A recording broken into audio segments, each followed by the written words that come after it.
Welcome back to Myth Vision. I am joined by Stacie. Welcome back, Stacie. Hi, thanks for having me. You as well. Look, I want to be able to pronounce your last name now correctly, Oh, but yes, yes. I'm not sure how to pronounce it properly. How do I pronounce that? Bakius. Bakius. Okay, Yeah, awesome, awesome. Bakius. Mm-hmm. Yeah, it's been a couple years since you've been on the show. I can't remember what I we've think, all talked about.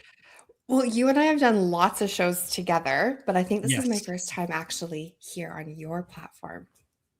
Yeah. How did I not see that?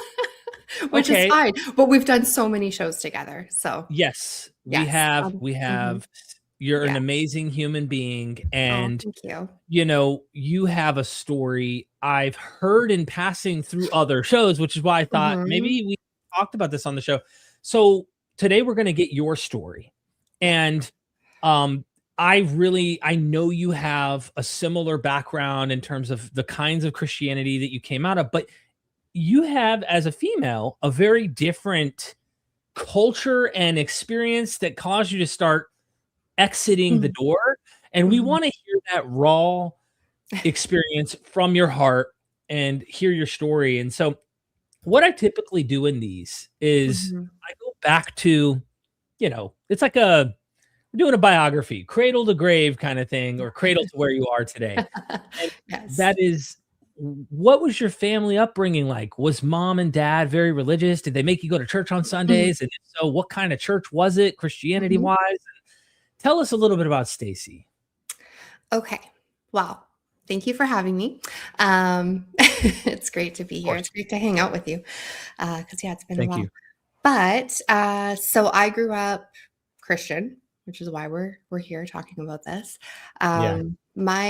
I'd say my biggest influence as a child was probably my grandmother more than anything.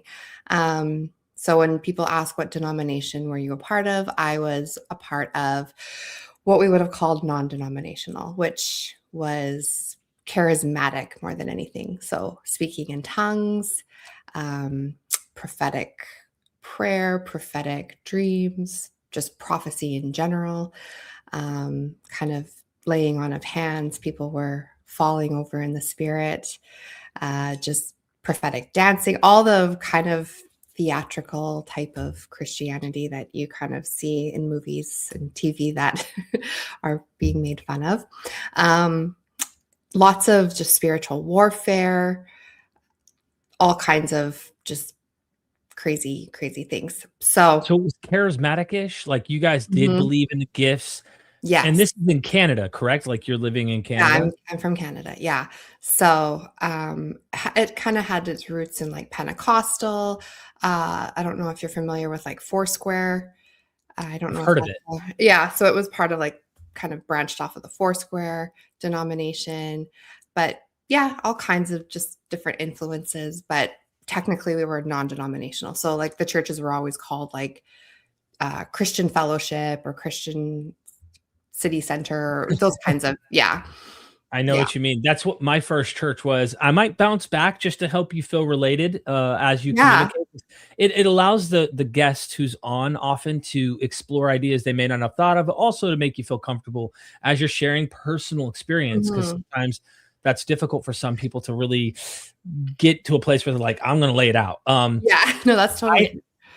I had the same experience, a house church, charismatic, speaking in tongues, prophesying, King James onlyist, that kind of stuff, Mhm. background. And Yeah. so I don't know if you were King James onlyist, but No. it seems we had a shared kind of Christianity here.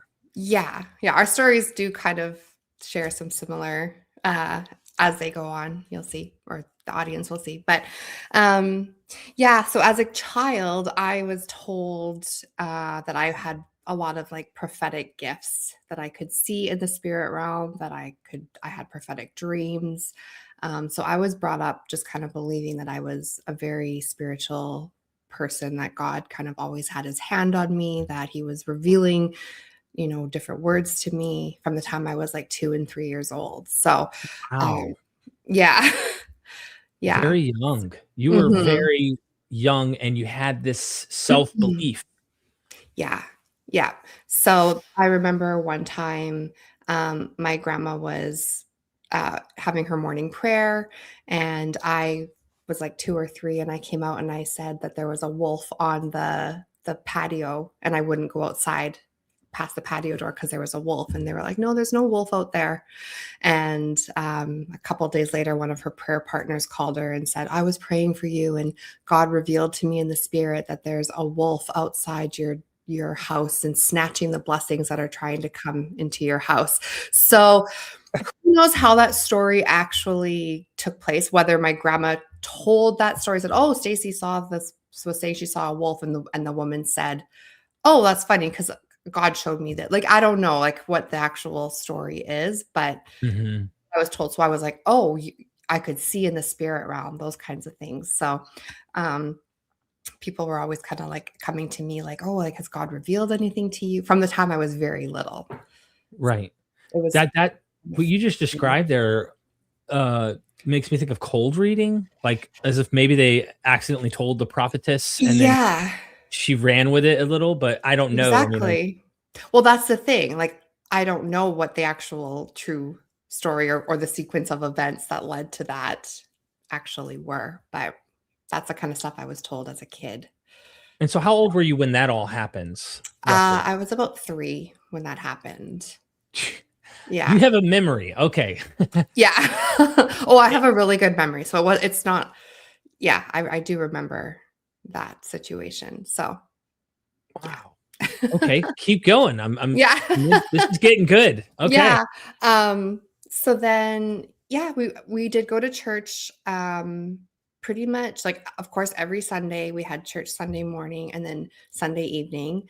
And then throughout the week, we would have pastors or preachers coming from like the States, lots of different charismatic pastors that would come, ex-Satanists that were sharing their stories. I think Mike Warnke, if you're familiar with Mike Warnke, he came and um, passed around his like he became a Christian comedian, but he started off as like saying that he was one of the high priests in like the Satanic temple Oh, or wow. something. And yeah, and it's not like he ended up being kind of like very much of a grifter, but he came to our church. So this was back in the 80s. So it was all around like the Satanic panic when that started. Yeah.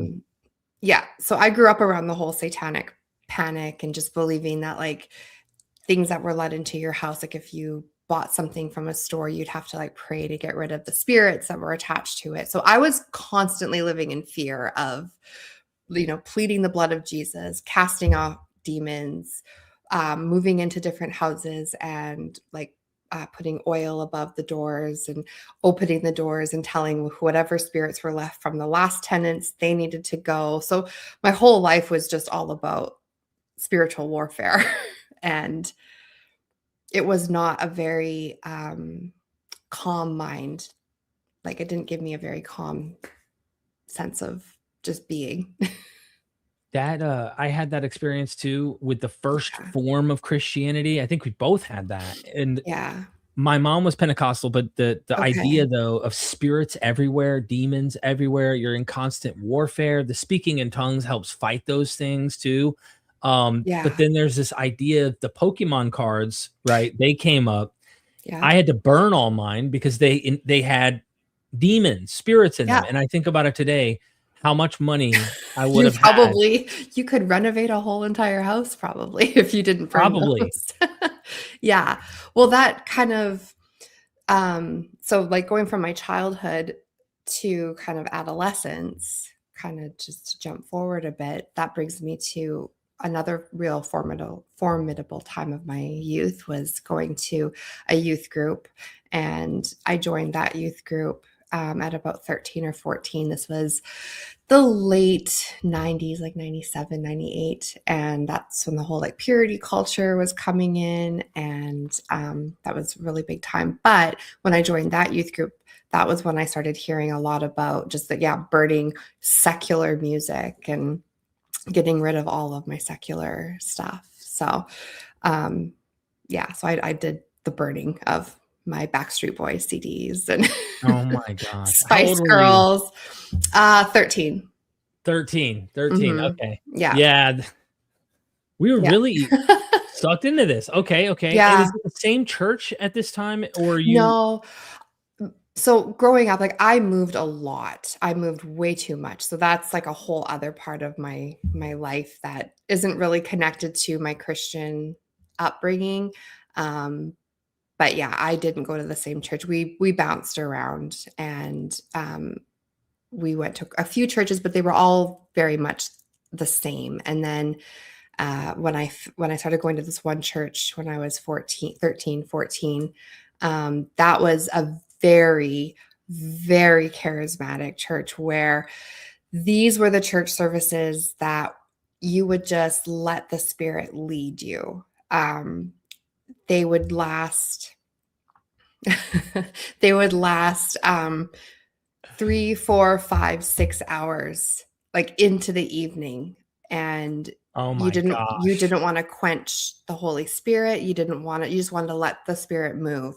And those were when we had a lot of preachers coming. So again, I'm in Canada, and they would come from Tennessee, Florida, California, and that was another time where there was a lot of spiritual gifts that were taking place.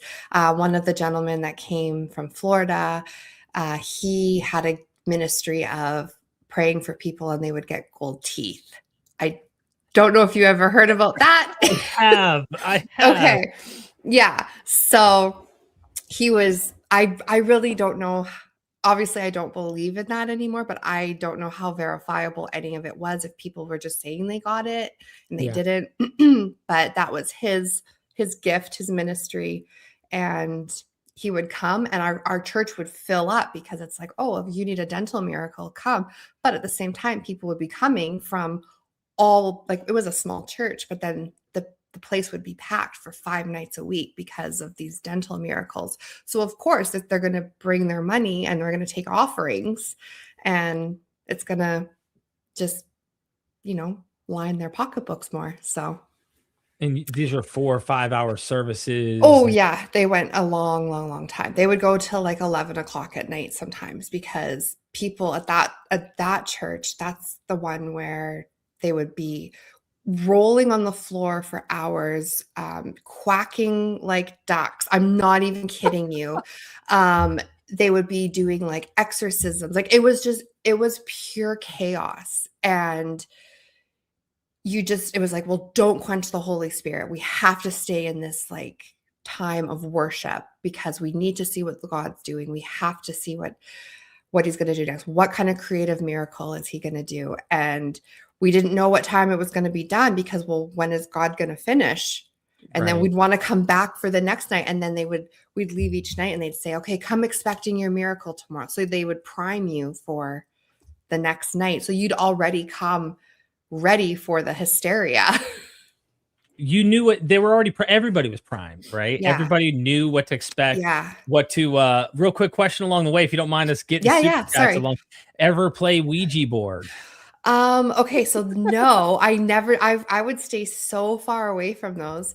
But since deconverting, I've wanted to try all the things. And yeah, I did a Ouija board for the first time last December. And it You did nothing. evil I'm just kidding. I know. So Lara, thanks for the super chat. I appreciate it. Yeah. So you're in this really, I mean, I know what you're talking about because I was part of this. And Yeah. I don't know if your experience was like mine, where Mhm. we were about the Bible, like, but Yeah.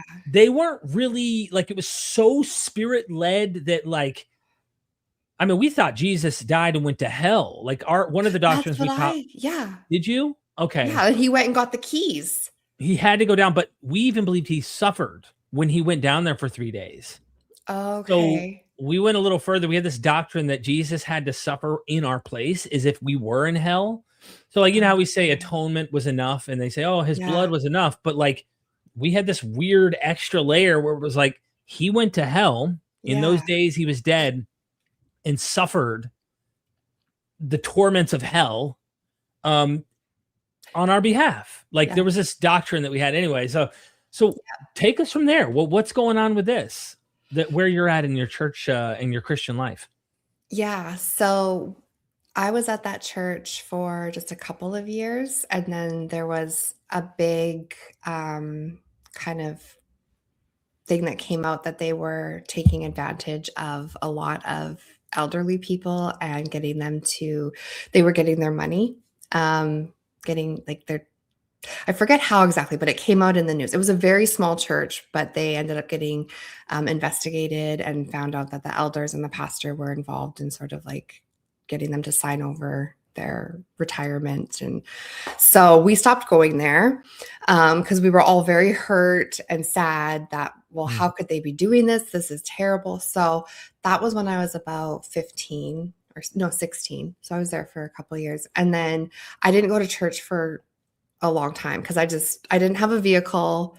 I didn't know where to go. And yeah, so then when I got my own car, I ended up finding a church on my own. So I was like, I always felt like, well, I'm a Christian. I need to like walk the walk and, you know, I need to get planted into a church. And so I found one and I started attending on my own. And I basically attended church without the rest of my family, even though they were Christian, like my mom and everything.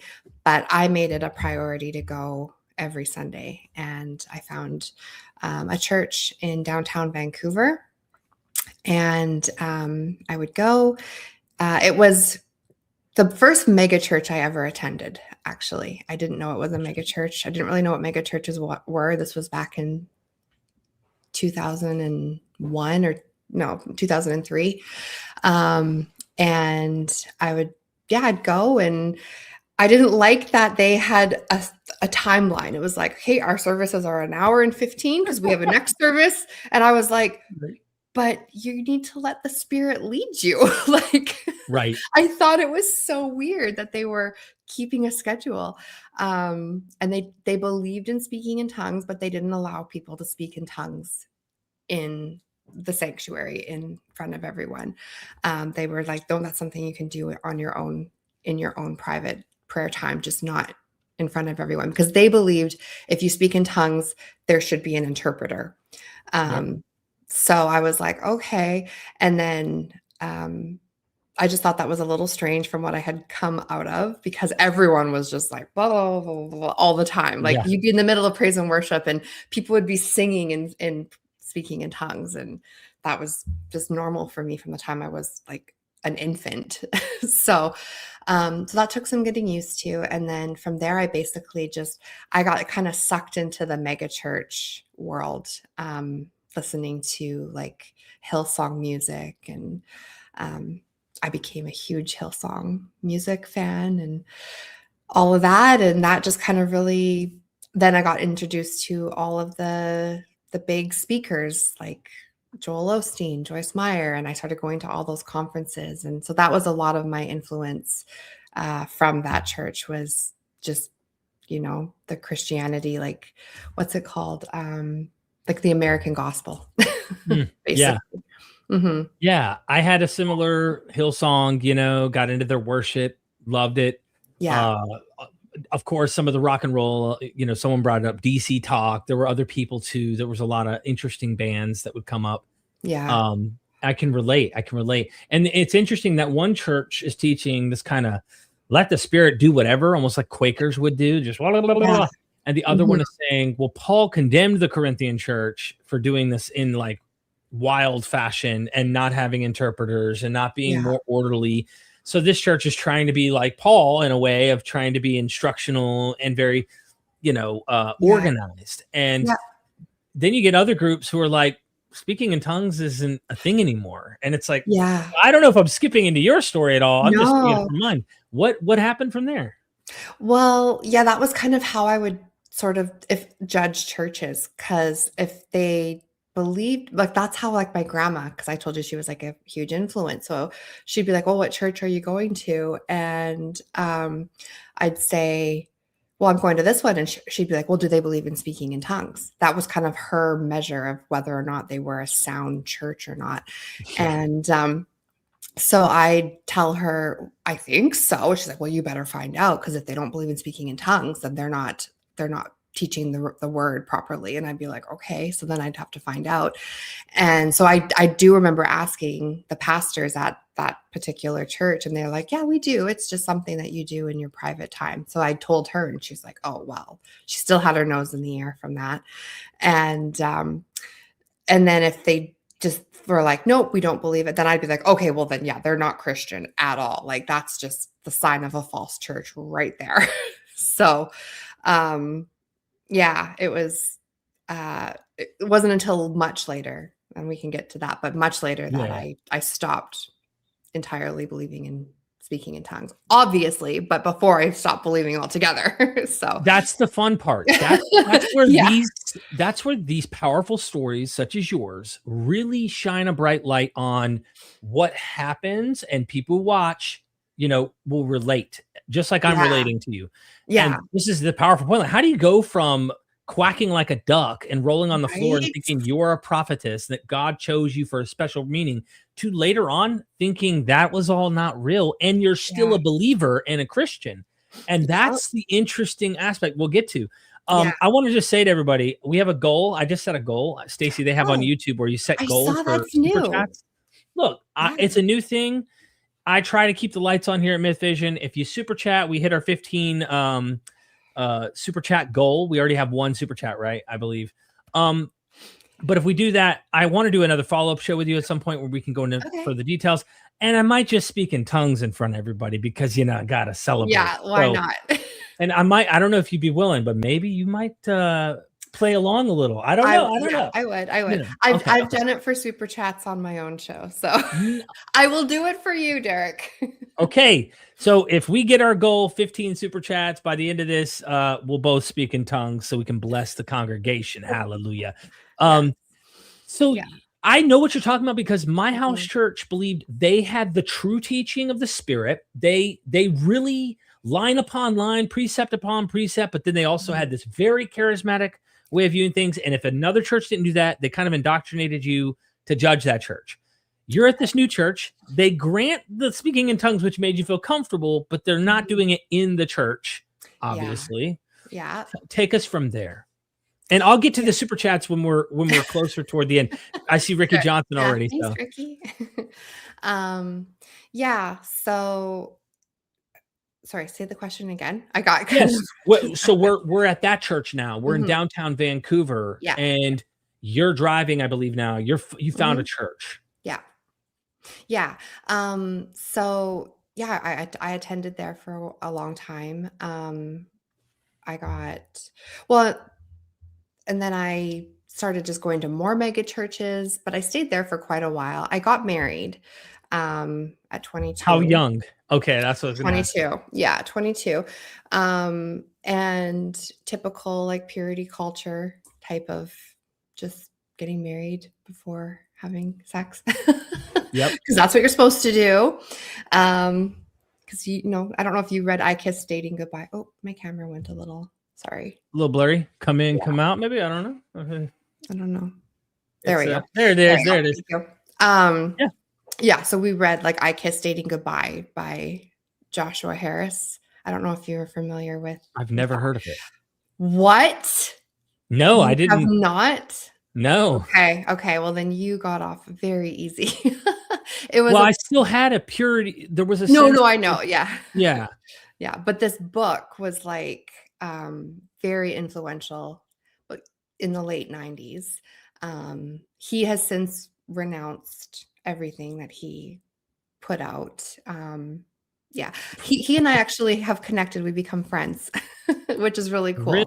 Yeah. You mean like he's out of the door.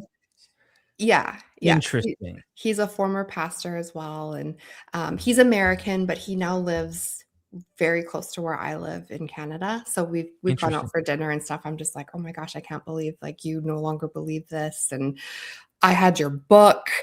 I carried it with my Bible. So he's like, I know everyone did. But so anyways, but a lot of people, I'm like, it was a very popular book in the late 90s. What did the book do, if you don't mind, for viewers who might not know? Like, what did it do to you? Yeah. So I just remember the very first chapter basically it set it up like it gives you a picture of you walking down the aisle to your future spouse. So like you're the bride. I feel like, well, obviously I'm a female, so it felt like it was geared towards me more than for a guy reading it. But it geared it like you were walking towards your spouse, and then you saw them at the altar, but then you look over and you see like everyone they've slept with at the altar as well, and then everyone you've slept with at the altar as well. So you're not just marrying the one person that you're going to be with for the rest of your life. You're also marrying every other partner they've once been with. And that's the setup of the book. What kind of shit is that? Yeah. Oh my gosh. Yeah. So okay. it's like, Okay. don't start your marriage with all these other people already in your marriage and you don't know that. Yeah. So yeah, basically just saving yourself completely. And so that's what I read when I was 14, 15. And like I highlighted the heck out of it. And I like when I say I carried it with my Bible, it's because like that's what I took everywhere with me. My Bible and my purity culture book. So anyways, fast forward to that the church in my 20s, got married there, or when I was attending there, and just kind of stayed in the mega church life for another 15 years or so, 15 or 16 years. Same church? No, I went to another one, about an hour kind of out in the outside of Vancouver. But it was also, that one was a Pentecostal, like it was an actual Pentecostal church. And yeah, it was where I got involved. I went on a missions trip there for the first time in my 30s. My one and only mission trip. I went to Guatemala, but I was like, okay, I'm going to be involved. I want to be like I want to be an active, like, member of a church. I now have 2 little kids, and I want to just raise them up. I was like, I want them to be going to this church for the rest of their life. Hopefully their spouses are at this church at the same time. Like that was my mindset. And yeah, I had them dedicated. If you don't know what dedication is to people who are watching, it's going in front of the church and basically professing that you're going to raise them in a Christian home. You're giving them, God gave these children to you, but you're giving them back to him. They're not yours. They're just a gift, and you're going to bring them up in the way of the Lord. And hopefully that you will instill in them enough that they will one day choose to follow him. And that's basically your parental duty. And yeah, just giving them back to God. So I was very much wanting to just be that really good Christian mom, put them in Christian private school because I wanted to just insulate them in every way that I could. Yeah, it was a lot. Yeah. So if I may ask, whatever you're comfortable with going into here. Go ahead. You get married young, okay? Yeah, I kind of just jumped all over.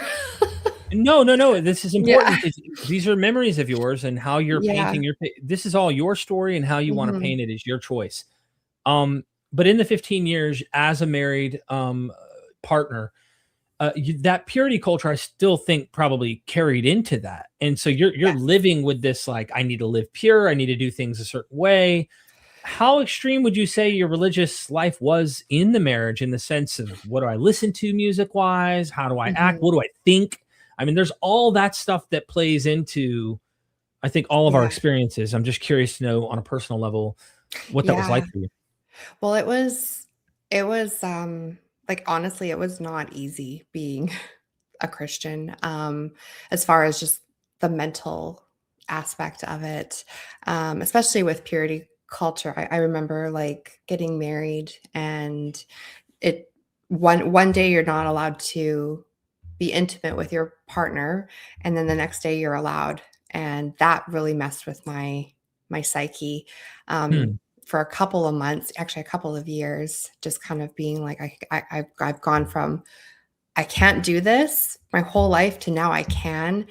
And the only thing that changed was like a ceremony, and it just from being told how sinful it is and how just wrong it is to now, okay, now it's okay. Like it's hard to make that flip in your brain. And I remember, and especially being so young, like 22, I see 22-year-olds now and I'm like, I can't believe I got married. Like, I know that's still not the youngest, like people get married even younger, but I was very naive. And so I remember like just being newly married that first couple of months and like having sex and then bawling my eyes out after, because I just was like, I don't understand how I can go from not being able to now I can, and it's now it's okay. It was just, it didn't make sense to me and it was really hard. So so that was tough. Interesting. There was a lot. So I feel like, yeah. And it just, that was the one thing that I feel, obviously, like religion has a real, they use a lot of control. And that's probably the biggest thing that, at least I feel, that they control you in is your body, your sexuality. And so, and that's where you feel a lot of shame. They start as a young teenager with just your thoughts of lust. Just looking at another person is a sin if you think of them in a lustful way. You know what I mean? So Yeah. Oh, yeah. they start, and for guys, it's like it's a totally different way. I think that they target men compared to women, or boys versus girls. For us, it's just the way that we present ourselves. For girls, like how we dress, so that we don't have men looking at us in a certain way. For you guys, it's, you know, what you look at and your thoughts. And so it goes really deep. And those things, you know, I'm in my 40s now. Actually, it's my birthday tomorrow. No way. Happy birthday. Thank you. So send super chats to Derek.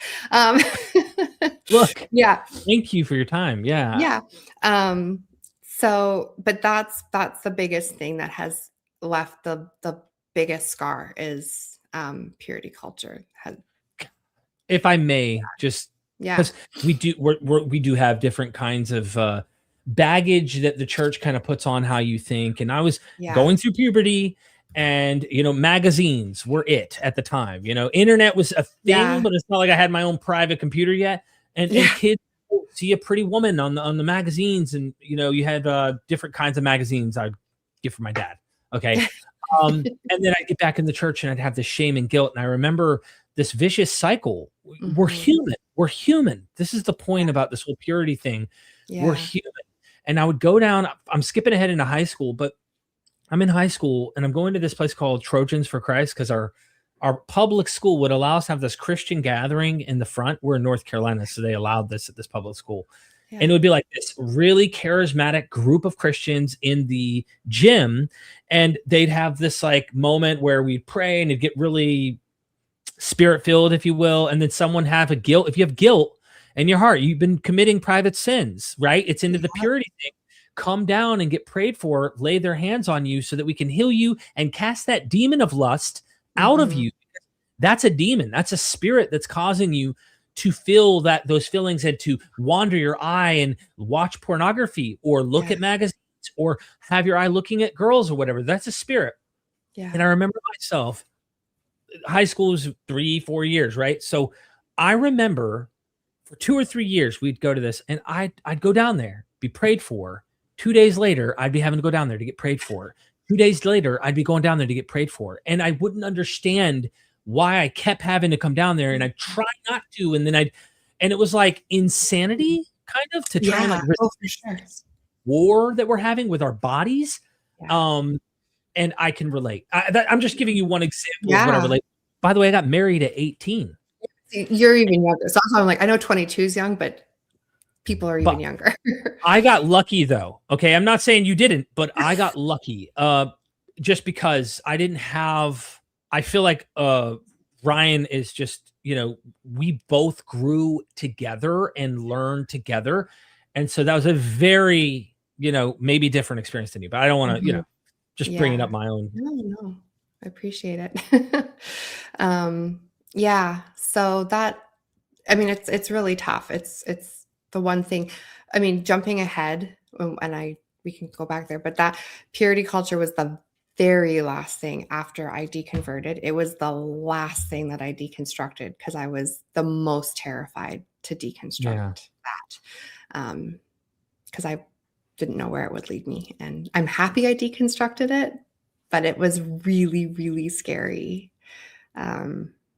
Yeah. It's so deeply ingrained and like built into your mind that this is evil. These behaviors or thoughts are evil. I feel you. So, okay, you're 15 years into the church, you're married, you have kids. Obviously, you have gotten used to the way that is as a married couple now. You're going to church, everything's perfect. And Stacie remained a Christian, godly woman for the rest of her life. And the end. The end, right? Or wrong? No. I've always been someone who's just curious. I've just wanted to know more. And I don't necessarily know how I started digging, but I started just coming across some things that were, I know. We were attending a mega church. We started going to the church affiliated with our kids' Christian school just to kind of make life easy. We're like, okay, now they're at this private school. There's a church there. It's great. All their friends go. We'll just make life super simple and we'll just go there. And that church started feeling a little strange. That was a Foursquare, but very charismatic. And we'd walk in. It was held in the gymnasium of the school. We'd walk in on a beautiful sunny day, and it would have a gorgeous entryway, bright windows, and then you'd walk in the gymnasium, and the lights would be off, and it would be pitch black, and there'd be smoke machines and lights, and I'd be like, okay. And the music was so loud, and your ears would hurt, and I'd be like, this is so weird. Why are we in a nightclub? And so that's where I started feeling like, is this really what God wants? Is this truly how we're supposed to worship God? This feels completely worldly, not a real, like a sanctuary at all. This feels like a nightclub. And it didn't feel reverent in any way. And I was like, well, where's the reverence? That was where my heart was, because I wanted to just go and worship him, not be in a mosh pit. And so then I started really listening to the lyrics of the songs that we were singing. I would pay close attention, and I started thinking, okay, it sounds like we're singing more to ourselves, how wonderful we are, how great God has made us. We're not singing about the goodness of him. We're singing about how great we are.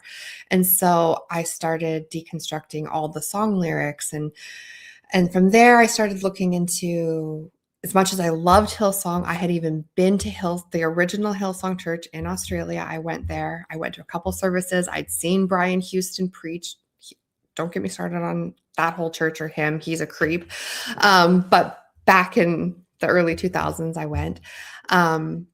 So I started deconstructing kind of like Hillsong, and I was like, I don't think I agree with their theology. And so one thing led to another as I'm sort of doing my investigating. And that's a scary feeling, because you're thinking, am I wrong? Am I doing something that God isn't proud of?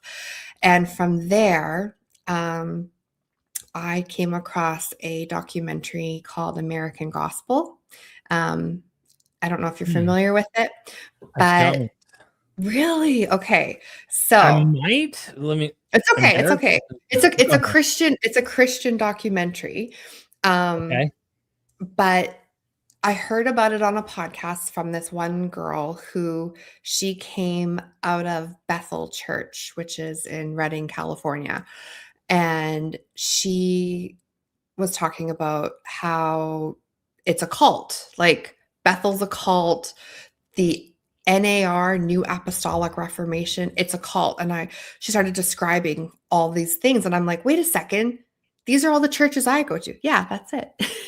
Just showing the New Apostolic and talking about Word of Faith movement. Yep, Word of Faith.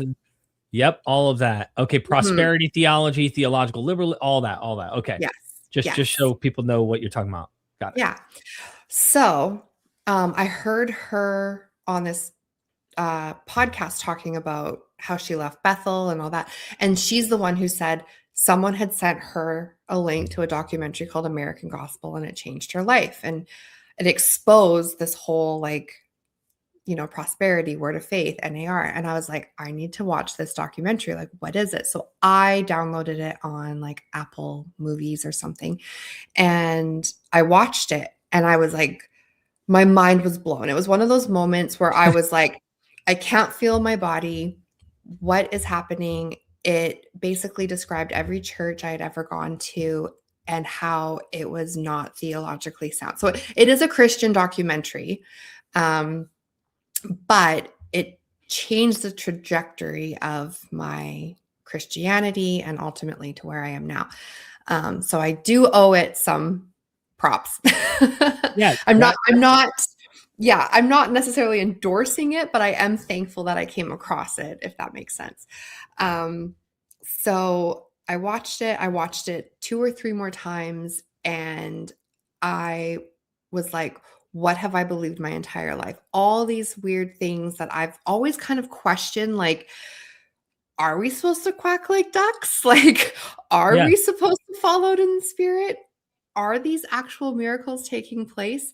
The answer is no. Those are just, it's all for just money. It's all for the fame. It's not real. It was all a grift as far as I was concerned. And it showed how these churches, they just kind of cherry pick verses to kind of prop up what they want you to do in order to just give your money, open your wallets, right? So I felt a total freedom because I was like, well, I've always had this kind of feeling like, is this real? Like, even though I fully believed it, it also felt very scary to question it and like I was sinning. So to have it exposed, but still in a Christian like light, made me feel like, okay, well, I wasn't wrong. Now I just know that this is the way that it should be. Okay, so now I know how to follow Jesus this way. And thank goodness I've been told the right way. Otherwise, if I would have died, I would have gone to hell because I didn't believe in the correct Jesus. Like, I was believing in this prosperity Jesus. And I also believed that, like, if my words held power, like if I spoke certain things, it would either had life or death in the tongue. So I was so careful about everything I said because I didn't want to curse it, but I also wanted to bless it. So you're monitoring everything all the time, and it's exhausting. Like, you're mentally exhausted. There is no rest in that way of being. So you're hearing from Christians about Christians, because there's no way in hell you're going to listen to somebody who's not a Christian tell you about Christians. Okay. No. And that alone fractured the entire picture you had of your entire life going up. And I would just add the caveat, of course, there's going to be some grifting and there's going to be some of that, but I don't think it's mutually exclusive. And here's why I think that with real authenticness, meaning delusional, they really are believing the nonsense that they're doing, but it also has a simultaneous personal gain interest involved. Is that your own experience? Would you say you were faking it? No. But if you were in leadership and they told you part of leadership is getting them to pay 10% and getting them to spend some money and stuff, you would find a way to like make both work while they're in there. So I know that once we've exited, it's easy to look back and go, they're all freaking full of it.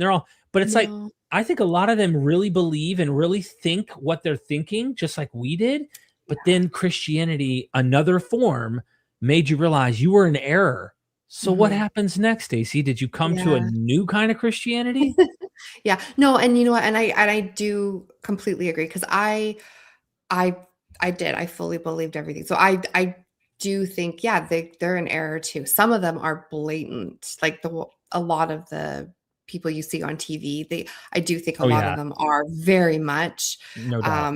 Like I went to so many conferences for like Joyce Meyer and all, you know, like, so it's like they are kind of taking advantage. But I feel like a lot of the people like that were like me were genuinely believe it. And yeah, so I don't think like I wasn't trying to grift anyone, but Of course. yeah, Of course. yeah. So I see it through that lens as well. I see it through both ways. So I appreciate you making that Yeah, no, I'm distinction. not correcting. Yeah. I just think it's No, important as we reflect, you for know? sure. No, and I do, and I like that. But so but yeah, did I come out? Yeah, so I just went to a different form of Christianity because that American gospel, all of the correct teachers that they had in it.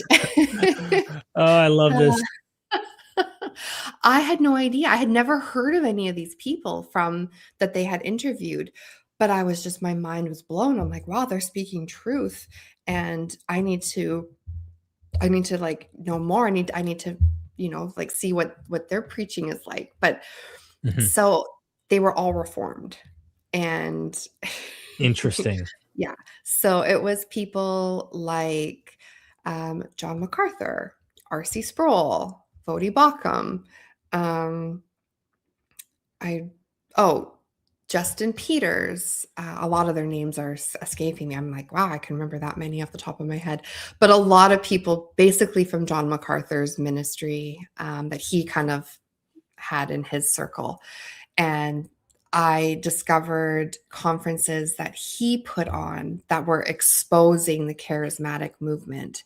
And so I went down that rabbit hole of like, holy shit, sorry. No, you're good. You can Okay, cuss. okay, okay. Yeah, this is in purity language Okay, culture sorry. here, okay? I'm surprised that's only the first time I've said anything. It's okay. Yeah, so I went down a whole rabbit hole. That was the summer of 2019. I had just had my third baby and I was sleep deprived, but I also couldn't sleep because I was just absorbing all this knowledge. Like I was waking up at 4 in the morning while he's still asleep. And I was just like, what can I read now? What article can I read? What book can I read? Because I was just like, my mind was blown that I had believed something that was false for so long. And now I felt like I was discovering what was true. I also was really proud of myself for allowing myself to question something and coming to a somewhat different conclusion.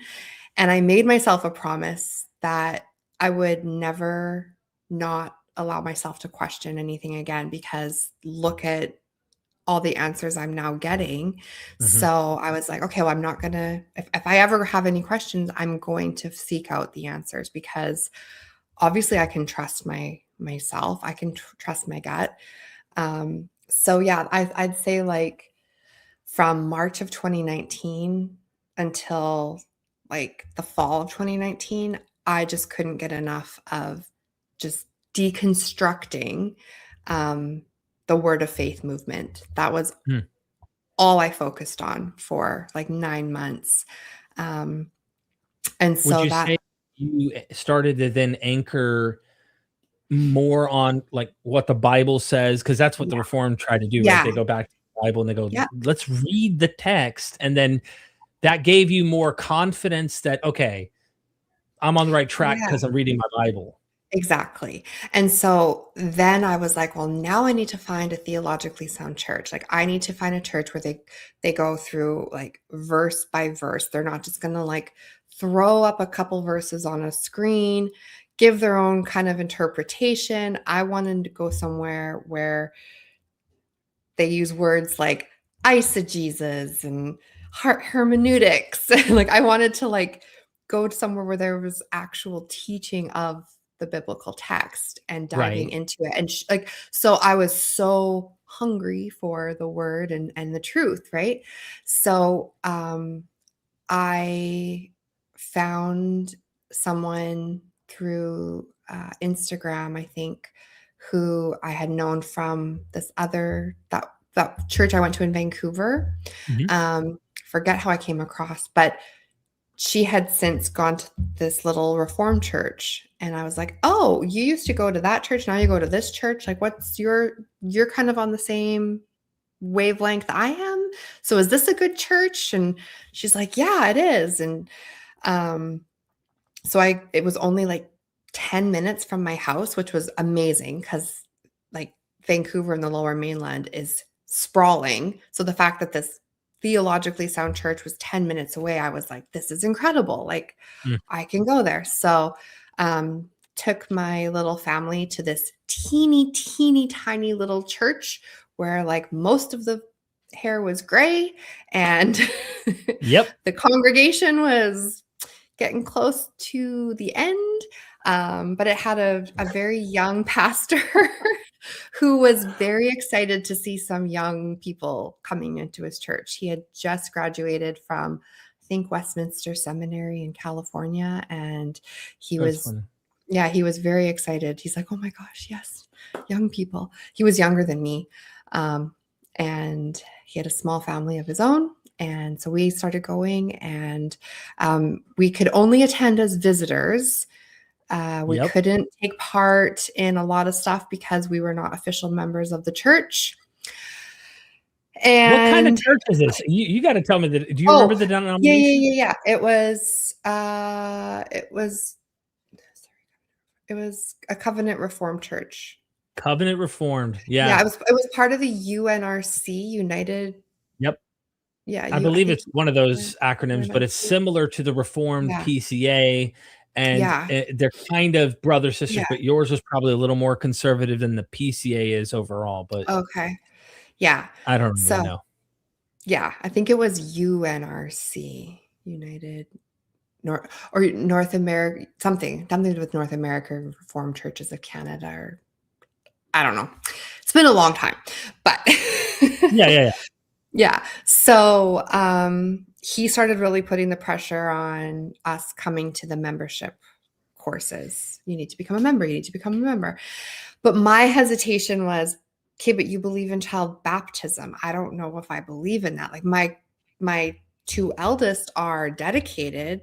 He's like, yeah, well, that's a charismatic thing. Like we don't recognize that. They need to be baptized. And so I was like, well, I don't know if I believe in baptism. You're going to have to like persuade me. You're going to have to show me why I need to have my infant baptized with sprinkling of water. Like, I don't know.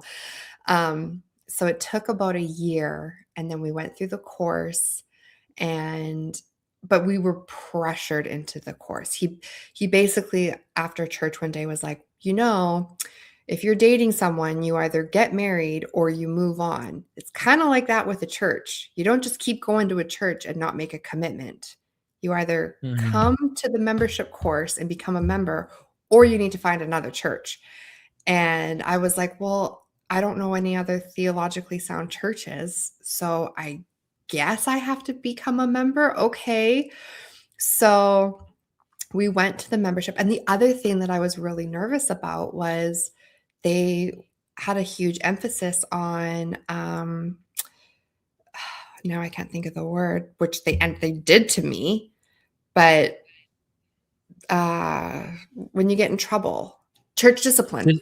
Yeah. I'm like, I had this, but so they had a huge thing on church discipline. And so I was like, well, what does that mean? What is church discipline? So they're like, oh, don't worry about it. It's only ever happened like once or twice. It's not a big deal. Like, you'll be fine. And I'm like, okay.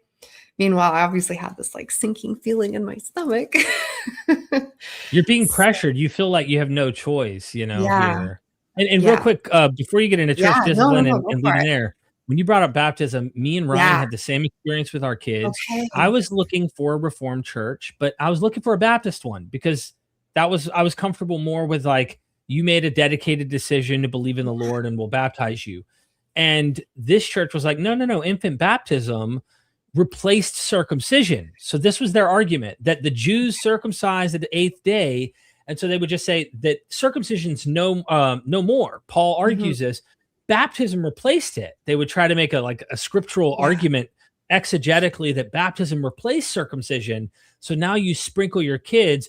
even though baptizo means, to submerge or to dunk, they would still find a way to sprinkle. And so there was all this nonsense that I just couldn't quite swallow, but I was like, I don't know any other churches nearby like you. Yeah.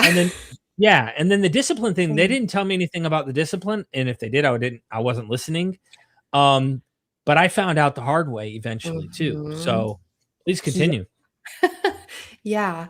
So we ended up going to the membership course. It was like 10 weeks of membership. And then we had to sit down at the end. I think we had to write a letter and give our testimony.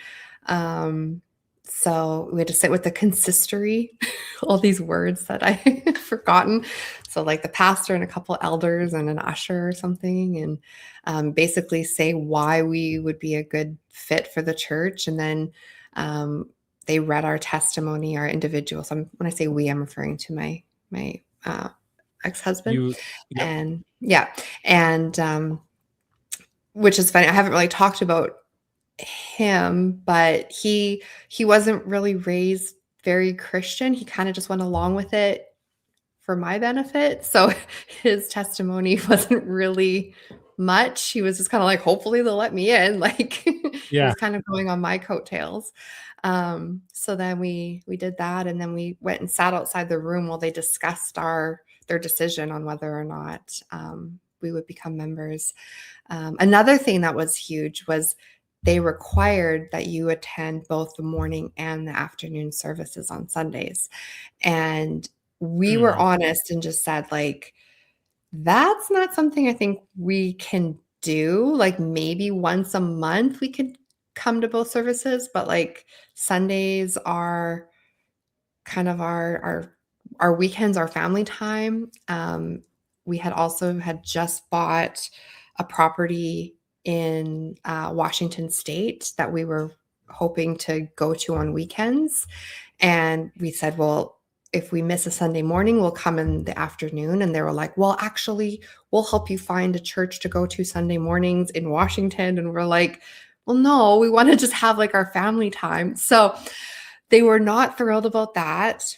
But they still let us in. So, and there was a couple of times where we did go to we bought like a little cabin. And then we didn't come on a Sunday, and they were like, oh, they would always make comments like, you missed church last week. Where were you? And it's like, we bought property. We were enjoying our cabin. So, did they make you guys learn the Westminster Confession as well? Like, was that part of it? Yeah, well, yeah, we didn't have to like memorize it, but yeah, we had we had to know all the like the confessions and like the creeds and all that. And yeah, so, but yeah, so they accepted us, and it was during COVID. So we ended up not being able to go to our cabin because COVID shut down the border. So we only went like 5 times. And then we became members January of 2021. We did the whole standing before the church. They sprinkled water on our kids. Our 2 oldest were like, okay. They were little. They were only like 8 and 5, but still they were just like, all right, what's happening? And so that was the January 2021. And then churches weren't really still kind of meeting regularly. They alternated when people could come because of COVID restrictions. So we would go like maybe once a month and then watch online the other Sundays. And once churches started meeting regularly, which was, I think, July of that year, so it was like another 6 months, we had already decided we were moving out of the city to like 5 hours away. We moved to a small town. So we didn't really get to attend in person with anyone regularly after we became members, and we moved. And so when we moved, the pastor was trying to find us a church to attend in the much smaller city that we had moved to. And he was calling me regularly to check in to see if we had found somewhere, because he wanted to transfer our membership. And make sure it was good and all that. Golly. Make sure they recognize our children's baptism. But that is when when we moved away is when I started questioning everything. So we need to get into that, because that's gonna. So real quick though, before well, maybe that does come first, but you brought up discipline for a reason, and I imagine that plays a role. So I don't want you to tell it unless it's in the process of your doubts. So just like the documentary that cracked your word of faith stuff, what happened here, Stacie? Yeah. What's going on? So discipline is not what put any cracks in my beliefs. It wasn't until, so when I mentioned earlier how I had done a really good job of insulating my kids with like their school, they went to a private Christian school and church and their friends. And I did the same with myself. Like all of my friends were Christian, because they were all parents from the school. I went to church. Like my whole life was just this Christian bubble. So then we decide, you know what? We want a fresh start. COVID changed a lot of things for people, including just relocating to different spots, just because people could work remotely now. So we decided, okay, we're going to move to where we've always wanted to move to. And we did. And so it wasn't until we had moved somewhere where we knew absolutely nobody. And I was out of this bubble where I wasn't attending a church regularly. I had nobody I knew. My kids were not in a Christian school. I was going to homeschool for a few months just to kind of like get my bearings in this new town. And it was just me and my thoughts, basically. And it was around COVID. It was that summer of 2021. And I started just seeing a lot of responses to how my friends were when they found out I got vaccinated. Because I know it was a little bit different everywhere throughout the world. But where I lived in British Columbia, that September, they implemented vaccine passports to go to like restaurants and stuff. And so you had to prove you were vaccinated to go to restaurants. And so I was really nervous to like, if I had posted on Instagram that I was in a restaurant in September, I was like, oh my God, now everyone's going to know I'm vaccinated, because I had a lot of anti-vax Christian friends. And I wasn't really saying anything just because I didn't want to hear anything from them. And so I posted one day that I was in a restaurant, and I got so much blowback from my Christian friends. They're like, how did you get into a restaurant? Like, what did you do? And so that's nuts. Yeah. That's so crazy. Yeah. I posted like a little story of like our family, and I just like showed our food. I was like, oh yeah, we're at this restaurant. And my DMs were just like, blah, blah, blah, blah, blah, blah, blah. How did you get into a restaurant? Do you have a vaccine passport? And I was like, I got vaccinated months ago. I just didn't say anything. And so, yeah. And I was like, it's so interesting because like from my perspective, and the vaccine debate, I'm not here to talk about that. I'm just saying from my perspective, the people that were coming at me were Christians, and the people who were just living their life and just carrying on, that I had friends were non-Christians. They didn't give a crap that I had been vaccinated. And so I was the way my brain worked in this moment was, okay, so the way that I'm looking at this is I saw tons of evidence, like in black and white, why I should do this. And like, here's the evidence. And that's where I landed. And if Christians especially are willing to just go like, nope, I'm not even going to look at it. I'm not even going to consider it. Like, I've made up my mind. You're not changing it. I don't care what you say. if I may, just to add to this so that I understand their mindset, because you probably heard their mindset. It was like kind of conspiracies behind the reasons why. It wasn't that like, hey, it wasn't tested long enough crap. No, it was more like they're trying to depopulate us. They're trying to secretly do things to us kind of crap. Yes. Exactly. Because I was getting sent like crazy articles and I was like, this isn't like, this is weird. I don't believe this. So again, like I said, I'm not talking about like the actual vaccine again, however people fall, but it was the conspiratorial aspect of it all. And I was like, if they are so easily falling for conspiracies, what other things are Christians so easily falling for? And what things have I been so easily falling for that I might not have looked at more just objectively? And so I started listening to more just podcasts on just conspiracy theories. And the one common denominator that I was starting to find were Christians were, when you boiled it down, so many Christians believed so many conspiracy theories.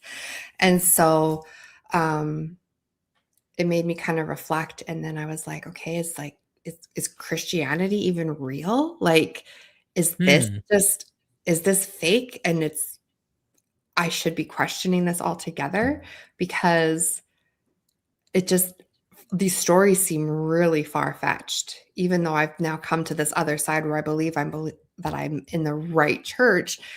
It's still the same Bible. It's just being preached from a different way, but they're all the same stories, like talking snakes and a mass flood and all that. So I was like, how did these stories come to be? How did the Bible get put together? And I was terrified to look into it more, but that's what started the whole process, was kind of seeing how easily, and myself included, I'm not saying I wasn't exempt from falling for some conspiracy theories, because I definitely was. Going back to my grandma, she would send me tons of crazy things that I would kind of fall prey to for a while. And then I'd be like, okay, no, that's ludicrous. I'm not, I need to know the earth is not flat. Like, what are you talking about? Like those kinds of things.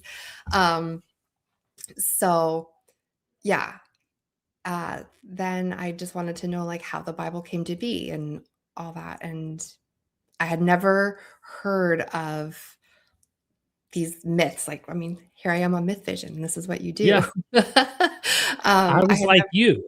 Yeah.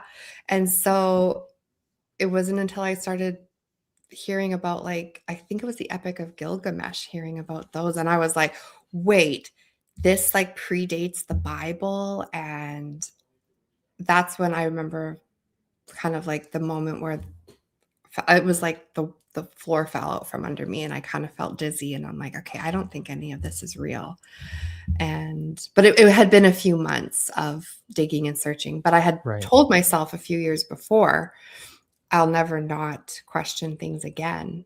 I'm giving myself that freedom, but it was really scary to do that. So it's never just one thing. It's kind of like a series of events. So like that was one aspect of many, like, people questioning me on my decision, but I can't always just pinpoint it to just one thing. There was like a series of things that just kind of led me down this path. And then I joined on Reddit. I had joined Reddit months prior for some board. And once I got on it, I discovered how it worked because I wasn't familiar with the platform. And during this time, I was like, oh, there's an ex-Christian sub. Okay, what is that like? There's people who are ex-Christian who post on there. Okay, what are they posting about? Like, what does an ex-Christian have to say? And so I went on that sub and I started reading some of the posts, and I thought they would all make no sense at all. I thought they would be just so stupid and people just ragging out on Christianity. And instead, I found the opposite. I found what they were saying sounded like things that I had been thinking for years, and same things that I had wrestled with. I was like, they've wrestled with too. These are genuine people with genuine fears, and they didn't just wake up one day and be like, fuck it, I don't want to do this anymore, I'm sick of it. Like, this was everything I'm feeling, and the questions that they were asking were the same questions I was asking. And I remember feeling like physically ill, like I was going to throw up, because I'm like, am I doing something wrong? And I just like closed my laptop, and I was like, okay, I'm going to leave those subs. I'm never going in there again. I won't read them. But then for like 2 or 3 days, they just kept like going on replay in my head. And I'm like, well, that made so much sense. That made so much sense. Why am I still thinking about this? And then I'm like, I got to go read more. And I did. And how I was feeling when I watched American Gospel and was wanting to like consume as much as I could about the word of faith and that being disproved. I now was doing the same thing with like, well, okay, so everything I ever believed was not right. Okay, I need to know. And I just couldn't get enough of it. And that I know I've heard other people say, like, that's when that was my true born again experience. Was I really felt like I saw the world in a new way when I was like, this doesn't make sense. But this not making sense is the most truthful thing I've ever felt in my life. Wow. And I have not once ever questioned that feeling or thought ever since that moment. And I can trust myself. And yeah, so it was pretty awesome. It was so freeing. And yeah, there's so much. It was such an amazing feeling. I felt like I was on like a euphoric cloud 9 for like a good 6 or 8 months. Just wow. Like I got a whole new life. Yeah. Yeah, there's a lot of freedom. Yeah. And it's not I know that Christians will go, oh yeah, you just want to sin freedom, and it's like, no, like there's a huge burden you carry. Yeah. And they act like, well, my yoke is light. You know what I'm saying? No, dude, like it's a heavy burden mentally, psychologically. And you brought in purity culture. Now you're trying to figure out the true understanding of Christianity. What's the proper teachings of the scriptures? And then you get to a place where you then start questioning all of that. And there's the fear of the unknown. There's the fear of like, just what if I'm wrong? All of these things. So now you're starting to look at people who've kind of digest these things for a while, and they've gone through their own process, and they're speaking your language. They're not speaking in tongues. They're speaking your language. Yeah. It was amazing. 'Cause like before, like I came to that, like I was holding back to really let myself explore, because I was so scared. I was scared, what if I'm wrong? If I'm wrong, this is the one unforgivable sin. I'm on a fast track train to hell, like if I'm wrong. And I was so scared of that. But I had to kind of get over that fear. And that was, I'd say hell was the first thing I had to deconstruct. I had to know I wasn't going there in order to go through with any of this. And that was really freeing once I did. Because once I knew I didn't believe in hell anymore, then I was like, well, then is there anything? Like, if there's no hell, there's no heaven. If there's no heaven, there's no God. If the Bible doesn't have 2 legs to stand on, there's nothing. If the Bible's a lie, then God's a lie, plain and simple. So yeah. And I mean, of course, this is the world we come from, and I know that philosophers will cringe at that because they study God in an abstract way and try to rationalize, and they go, well, hold on, just because the Bible's not true doesn't mean there isn't a God. And it's like, we get it, dude. Okay, we get it. But like, when your whole world is this one God is the only God, and you've lived your existence as though there is only one God in this Bible describes it. Once that God goes away, you don't need Vishnu, Krishna, or any other kind of thing in our minds. I'm only speaking for me. Maybe you relate. That the concept of God gets questioned. And in fact, not just questioned, but I would say I need evidence of that God before I'm going to believe any God exists at this point. I don't just tiptoe to the edge and go, okay, like I did expand my idea of God once the Bible started to deconstruct. And it became bigger, but then I lost it. There was like no tangible data anymore. It started looking like science and human explanations made better sense of all of it. And I don't know how you felt. So you did Reddit. Did you then start getting lost in the YouTube sphere and watching videos? Okay. Fill us in a little bit. Yeah. I think, well, I can remember some of the first things I watched and came across because I was just like, well, is there any content? I don't know. And I went to my library website and I came across a book. The first one was called something of like No More Faith, No More. And it was just a compilation of people's stories. And then the second one that I came across was Deconverted by Seth Andrews. And I had no idea who Seth Andrews was. I was just like, oh, this sounds like what I just did. I think I deconverted. All right, I'll read this book. Sounds like a good title. And I read that story and I was like, sorry, my daughter just said hi. So I read that and I was like, this sounds like my entire story right here. And then at the end, it said he had a podcast. I'm like, oh, cool. Okay, I'll check it out. So I went to there and then somewhere along the lines, I heard of Bart Ehrman and I read a couple of his books. And then I just, went down the YouTube rabbit hole, came across Holy Kool-Aid. That was a fun one just to kind of like in cartoon form.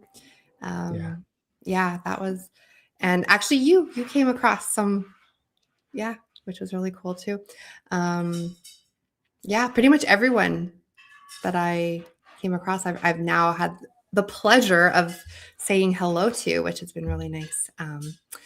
But yeah, it was wild. So we're out of the bubble. Yeah. I kind of want to touch on how you are today, if it's okay with you, but also how some of these doctrines from purity culture, maybe you look back in hindsight is usually how I learn most things, I think, in the world is like you make a mistake, you look back and realize, or you don't mean to make mistakes, things happen, but then you look back and you go, man, that really, I see how that damaged me or how that led me down this path, for example.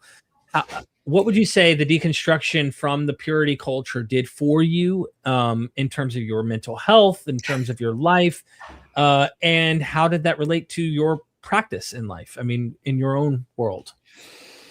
Well, like I said, it was the last thing that I deconstructed.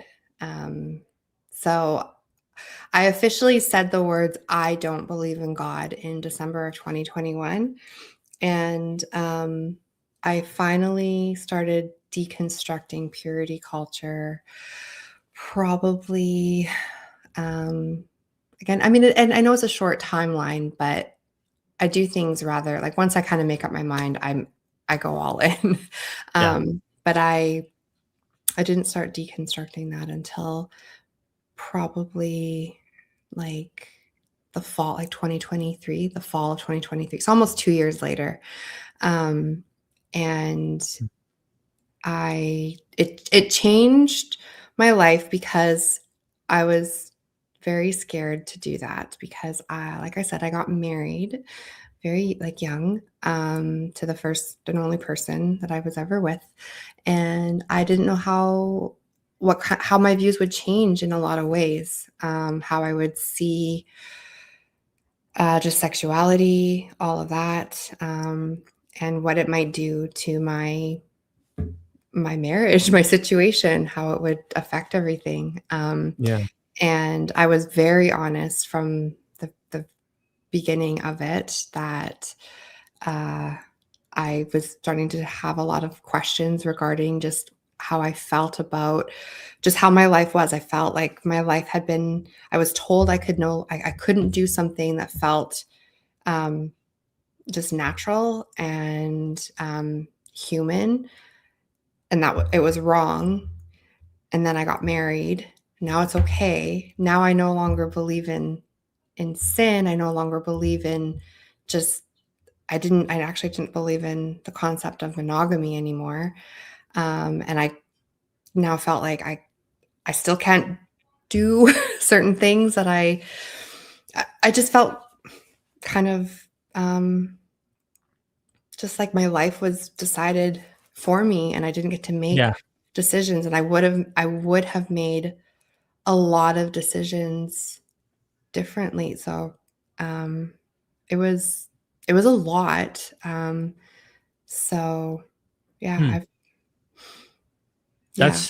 I totally understand. I mean, you were young and you went down a very religious, told, and the Bible, of course, slammed in your head, telling you, hey, you better do this, you better do that. And having to realize that you weren't an evil person, as the doctrine teaches, we're wretches, we're wicked, evil. Our hearts want to do continual evil, Stacie. We just want to be so bad. And I think it's really interesting you say it that way, because I just interviewed a scholar. This hasn't been made public yet, but I interviewed a scholar about his book. Actually, I brought this up the other day. Adrian Goldsworthy, and he has a book called Caesar, The Life of a Colossus. And he goes through the life of Caesar, Julius Caesar. And most people think pagans, they do all that bad stuff, and Christians, moral, good, and we get all our ethics from them. No. If you know a little bit of history about the Roman Empire and their ethics and such, and the Greeks, the Romans and stuff, they weren't a bunch of wild hooligans doing whatever under the sun. Many of them were very stand-up, noble people. And what was really interesting about this that caught my eye in the book that relates to purity culture is this. In the Roman Empire, I don't know if this is all Romans, because the literature, it speaks mostly of educated people. Like, it's not telling you the everyday life of average people often, but they believe that passions, what we would call lust or attraction, they would call those passions evil, okay? Or at least less good.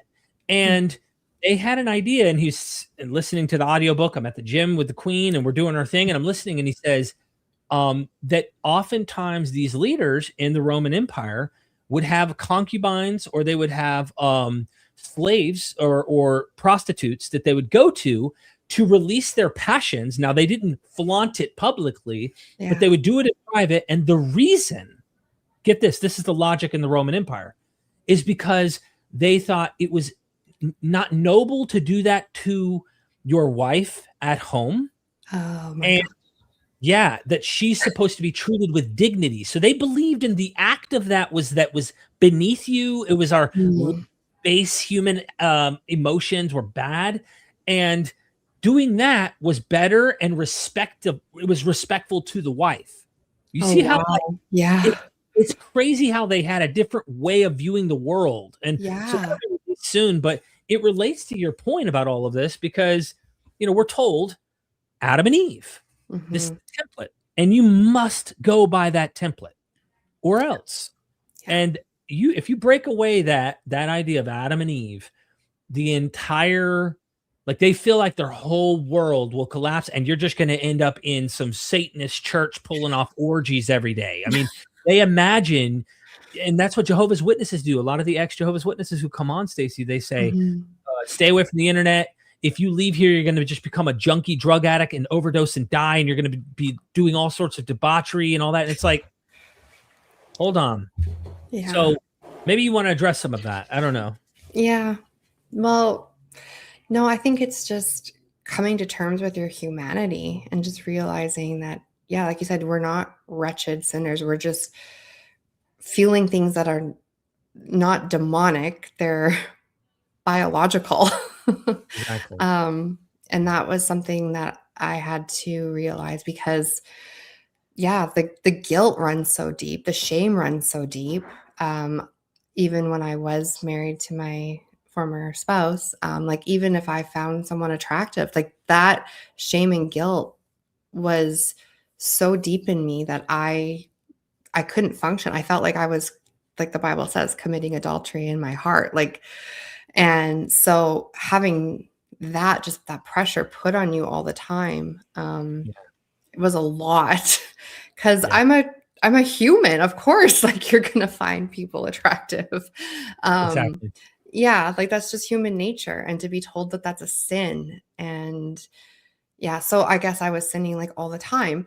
And, but which was so ridiculous. So, but yeah, so that's why I said like it was deconstructing purity culture and kind of what I believed. And again, thinking for myself and kind of realizing like where this whole idea of monogamy came from. It's not something that I went into because I wanted to just prove I didn't want to be monogamous. It was just, well, how did this all get brought in? Like, animal, like, I don't know. It was just another little rabbit trail that you just start peeling back the layers, one thing after another. And it was almost as scary as deconverting. Because it's like, well, now if I do start, figuring out something else like this for myself, how will this affect? It's not just going to affect me, it's going to affect like everyone in my life. And that was really terrifying. And I did have a partner who was supportive with my deconversion. But yeah, something like this was not something that was as easy to go through, obviously. Yeah, so. No, I relate. Your powerful story, by the way. This has been such a fantastic ride. And I know I guarantee you're going to watch back and you're going to go, oh, I should have mentioned that. There's a whole other thing. And like, this is just how these work. By the way, I love learning more about evolution as I deconverted and realizing like, I don't remember what the book was. I think it was A Small History of Life on Earth is the name of the book. It's on Audible, and it goes through evolution from like abiogenesis onward practically. It doesn't really dwell on abiogenesis that much, but it tries to track how life came from the waters in the oceans and then eventually onto land, and then how we ended up with reptiles and how that eventually turned into birds and how, into mammals, all these different species evolved. And in the end chapters, he talks about primates and our future extinction, of course, on this planet, because the planet will go extinct at some point. Yeah. But he also talks about monogamy in primates and how different primate species, specifically like chimpanzees, bonobos, and various ones that are, some are monogamous, some aren't and stuff. And he explains the science behind it. It's interesting to see. This predates humans, okay? Yeah. But the reason in our evolution why we did those things, it makes sense. I can't remember them off the top of my head. That's okay. If you're interested in actually checking it out, that book, a short history of life on Earth, something like that. Anyway, it covers some of that, but you can see how myths would arise, maybe to try and solidify that. But notice while we have that myth, we also have other myths with guys, many wives, right? Yeah. Notice it's never girls with many men. You know what I mean? It's kind of that's the patriarchy. It is. Is there anything in your story before we move to super chats and questions, comments, whatever, that you feel like you really should get off your chest that you forgot to mention that you're remembering now, or anything? Yeah. Well, we were going to talk about the church discipline, and I just wanted to touch on that so that nobody is like, wait, when they're watching later, they didn't. I'll just briefly explain the rest of that, because I was saying how the pastor kept calling me once I moved and said, have you found a church? Have you found a church? And so after one of those phone calls, I just said to him, no, have not found a church. And I think I didn't come right out and tell him I don't believe in God anymore, because I didn't want to like be rude, and because I lived far enough away at this point. Like it was like a 5-hour drive. It's not like he could come to my house, but I didn't want to be like disrespectful and be like, I don't believe in God, leave me alone. I just was like, I'm kind of not really sure if I believe in it anymore, but I'm still kind of digging around. So we ended up having a long conversation, and he was like, well, I really, can I suggest some books to you? Can I suggest some materials? And because he's like, I really don't want you to question your faith. Because he said, it's okay for you to question your faith as long as those questions don't lead you to no longer being a follower of Jesus. And I'm like, okay, so I can like question within this box, like, right, basically. And he's like, can I suggest some books to you? And I said, well, are they all like Christian apologetic books that are going to just lead me back into a circle pretty much? And he's like, well, I mean, yeah, they're all by Christian authors. And I'm like, that's not what I'm looking for. Like, I want to find things for myself. And so he's like, well, if you continue on this path, he's like, I'm going to have to do things I don't want to do. And I'm like, are you talking about discipline? And he's like, well, I don't want to use those terms. I don't want to have to do this. And I'm like, okay, well, do whatever you have to do. But like, I'm not changing my mind. So just whatever you need to do. So he ended up emailing me like a couple days later, and I didn't respond because I was like, I've basically said everything I wanted to say. And a week after that, we got an email from like on church letterhead from the consistory saying like, okay, if you don't repent of this sin, then we are going to have to enact church discipline. And if you don't respond, then we will discipline you. And that they laid out what it is. And that included— What was it? Yeah. Well, it was another warning. And then if we didn't respond to that warning, then they were going to publicly call us out at a church service. And so we weren't living there, obviously, but I could watch the streams on YouTube. And so it was Easter Sunday of 2022, and I saw the title of the sermon. It was in the afternoon service, and I was just like, oh, here we go. This is the one. And it was called God Disciplines His Children. That was the title of the sermon. And I sat through the entire sermon waiting for him to make the announcement. And at the very end, he, they would do a sermon and then they'd sing a song and then they'd come back and finish the sermon. So he, because the pastor picks all the songs. It's not like a worship team. And so he picked the song. It was one of my favorites, Come Thou Fount. And so he chose that song to end the sermon with. And then after he finished singing, he was like, that's one of our sister, Stacie's favorites, hymn. And he said, and unfortunately, she and her family are wanting to continue their life in sin right now, and they are not following the Lord. And so he did like this whole call out, and I screen recorded it on my phone. And I was like, I felt numb. Like I felt like, just like, is this actually happening? Because I knew some of my friends who hadn't reached out to me in months because of all of this were sitting there. And I just knew that a lot of them were just getting a lot of satisfaction in this. And then also their kids were sitting there because they don't have children's church. The kids have to sit. Yep. And they said my kids' names. So I'm thinking, so all those kids who went to school, because this was, even though it wasn't the school that we attended, that was part of my kids' school, a lot of their classmates went to this church. We kind of brought them with us. And so I'm sitting there thinking, so their friends are sitting there thinking, well, why are they talking about Zachary and Harrison? Like, what did Zachary and Harrison do? And so they did that first call out. And then they sent another letter a little bit after that. And then in the summer, so that was April. Then in July, they did another sermon on church discipline, referencing us.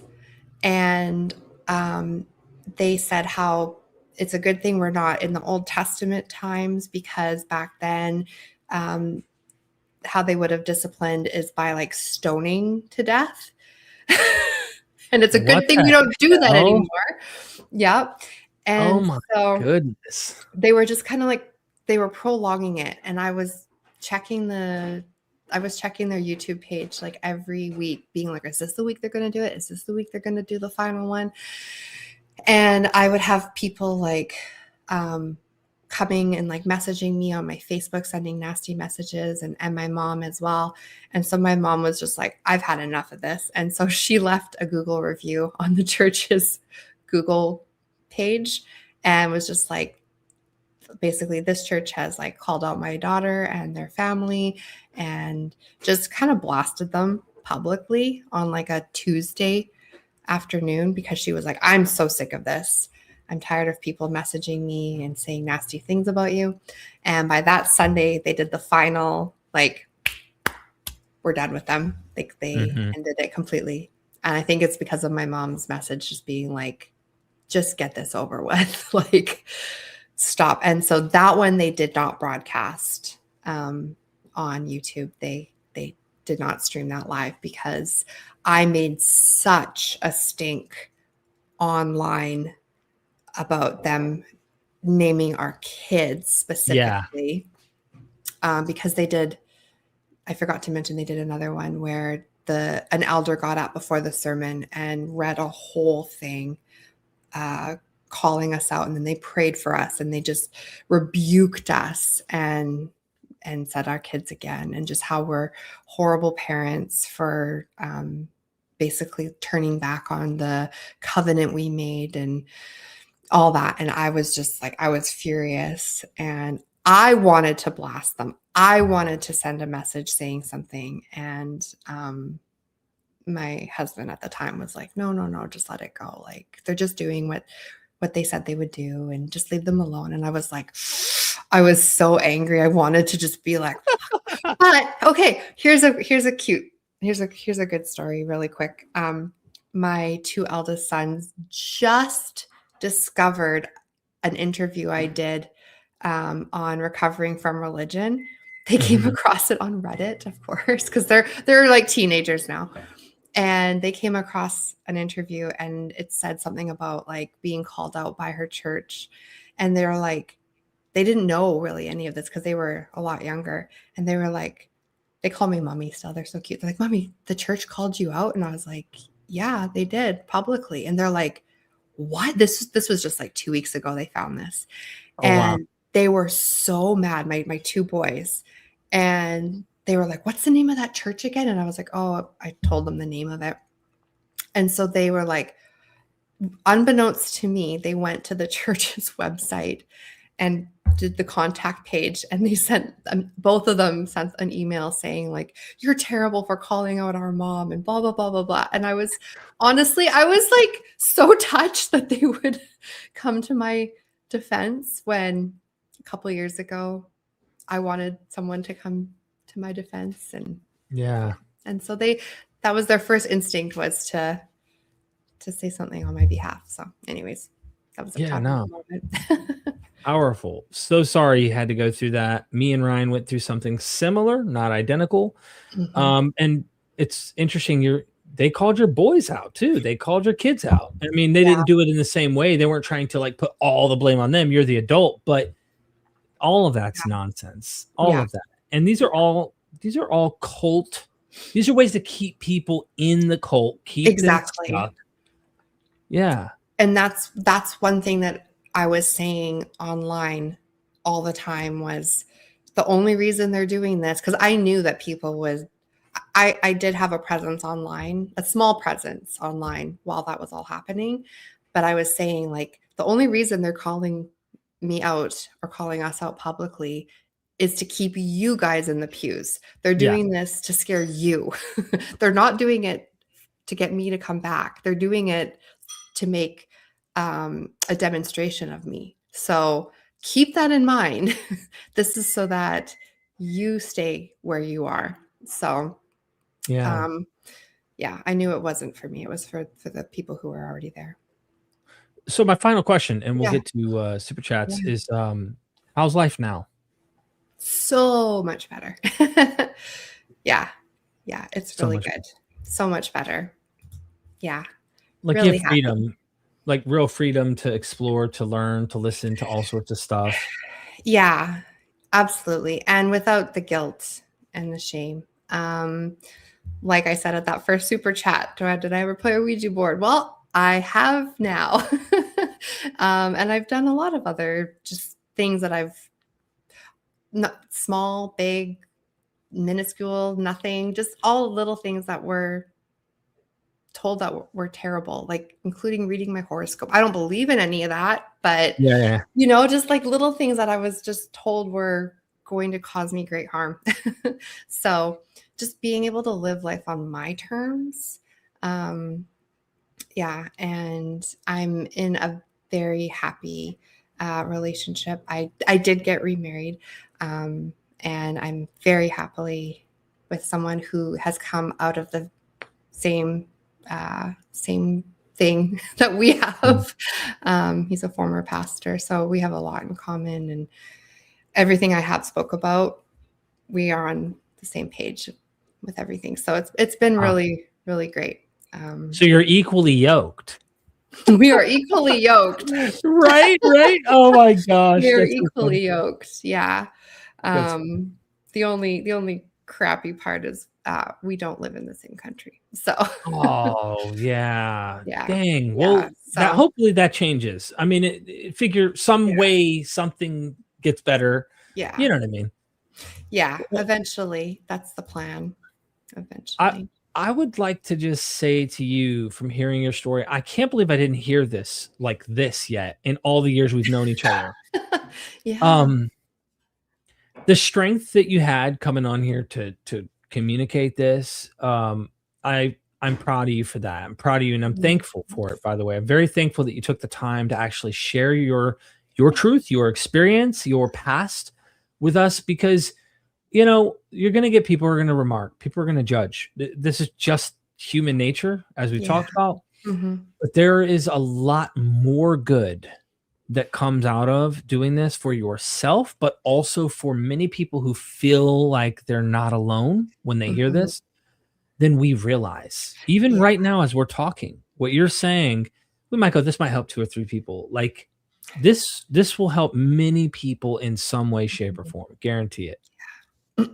Yeah. And that's what I was looking for when I first started just poking around online, was, has anyone else gone through this? Has anyone else shared something similar to what I'm doing? So that was the whole reason why the first time I ever got asked to do a show was 4 years ago.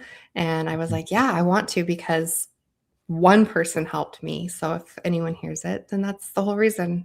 It's just people know they're not alone. So. Absolutely. Thank you, Stacie. Ladies and gentlemen, we're going to get to your supers here real quick. If you have a super chat, feel free to send it, comment, question, and really appreciate the support. Ricky Johnson in the house. Ricky's going to give his story soon, by the way, Stacie. And I know. He's been around for a long time, and he's been a supporter, fan, watching all the scholarship and stuff. And finally, he's interested in telling his story. So did you ask forgiveness for sins from pastors or praying directly to God? That's a good question. I never went, I didn't have confessional booths like Catholic churches, but we did have altar calls at my church. So it wasn't just to get saved. You could always go up for any kind of prayer. So I would go up for prayer a lot. I struggled with anxiety. So I would constantly be going up for just getting someone to pray with me to get rid of anxiety, which of course I contributed to some hidden sin. I didn't know what it was, but so in a way, I guess I was kind of getting prayer for forgiveness from other people. I never felt that feeling that you were supposed to apparently feel after praying directly to God to feel forgiven for things. I just was like, I don't know. I don't feel cleansed. I don't feel like anything has happened. I would only feel better after I spoke to an actual person. And that was usually my mom. Your mom's been a trooper in your corner. Like, she is absolutely Stacie's cheerleader. Like, your mom's awesome. Your mom is real cool. Yeah. Yeah. Yeah. Ricky, thank you for the question and the super chat. I appreciate it. Chuckles, thanks for the super chat. Stacie, have you written a book? Have you researched any esoteric texts? No, I have not written a book. It is on my bucket list. So maybe one day I might write it under a different name. Who knows? I don't know. Have I researched any esoteric texts? I don't think so. Maybe not. I don't know. Give me an example. I mean, you probably have read, but I don't. I don't think research. Gospel of Thomas or something. Yeah, no. You know what I mean. I've come across some of it, but I've never actually researched any of them too much. I've watched a lot of shows talking about them, but yeah, that's about as much research as I've done. Thank you, Chuckles. Appreciate that super chat. Wade Rogers in the house. Thank you so much, Wade.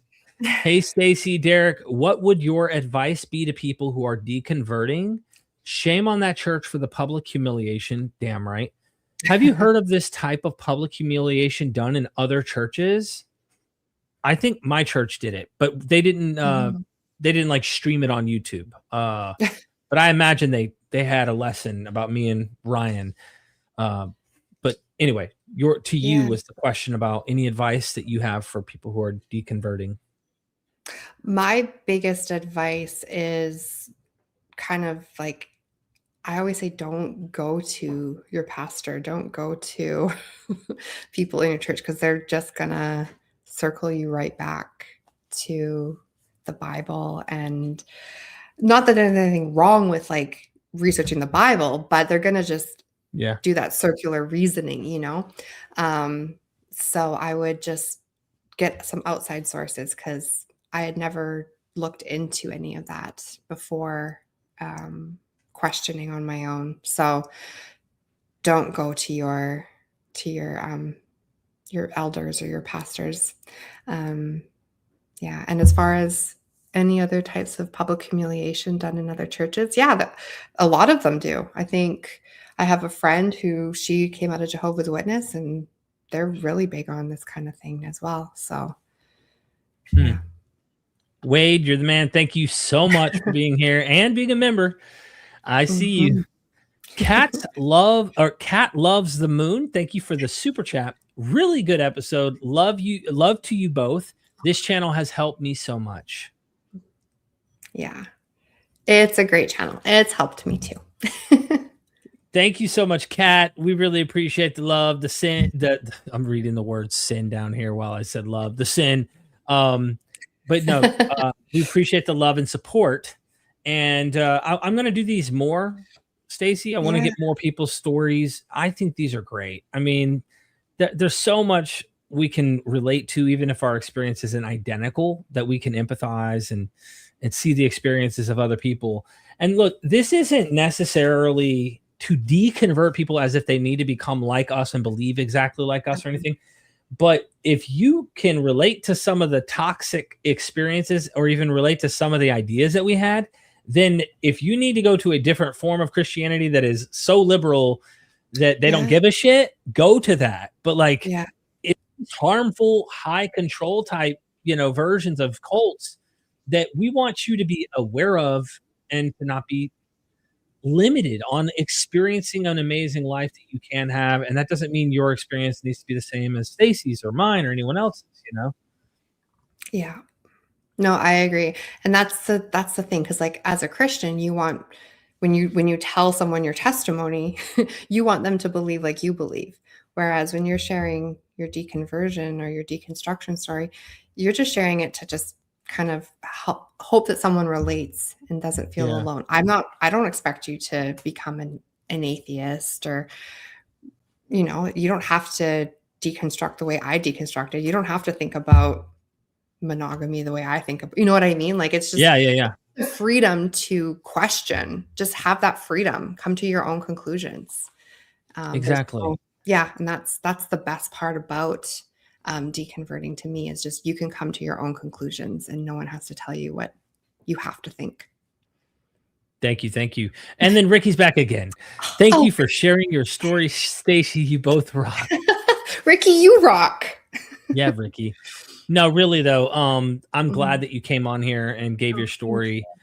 It means a lot to hear more voices. I want to do this more often. Yeah. And I want to give you the opportunity. I think we're here at the end. We didn't hit our goal, but it's okay. No sweat. We're starting to do more and more lives, and it saves us from having to speak in tongues. Okay. Yeah. So I wanted to hit the goal just to hit the goal, but yeah. I'm not complaining about not speaking. I'm not complaining either at this point, because I do my thing. You know me. I do it all the time. But yeah, I want to let you have the final say before I do my little cheesy outro. Anything you'd like to touch on? Say someone out there might be listening right now, and they might be going through something, or they're in their own journey. They're at the beginning of it. They're in the middle of it. They're at the end of it, whatever. You have any wise words from your own experience for them? Yeah. Well, I know how you're feeling. I know I thought I was the only one who had ever gone through this experience. And you are not the only person. There's a whole community, there's a whole world out there, and it's so much better than you can imagine. It might be tough while you rebuild your whole new just way of looking out on life, but it is 100% worth it. So just keep going. And there's so many people to talk to on the other side of it. So yeah. Amazing. That was powerful. I love that. Thank you so much, Stacie. Until next time, ladies and gentlemen, never forget, we are Myth Vision. Son, do you want to know what the truth is? After this, there's no turning back. You take the blue pill and you wake up in your bed and believe whatever you want to. You take the red pill and you stay in Wonderland, and I show you just how deep the rabbit hole goes. Remember, all I'm offering is the truth, nothing more.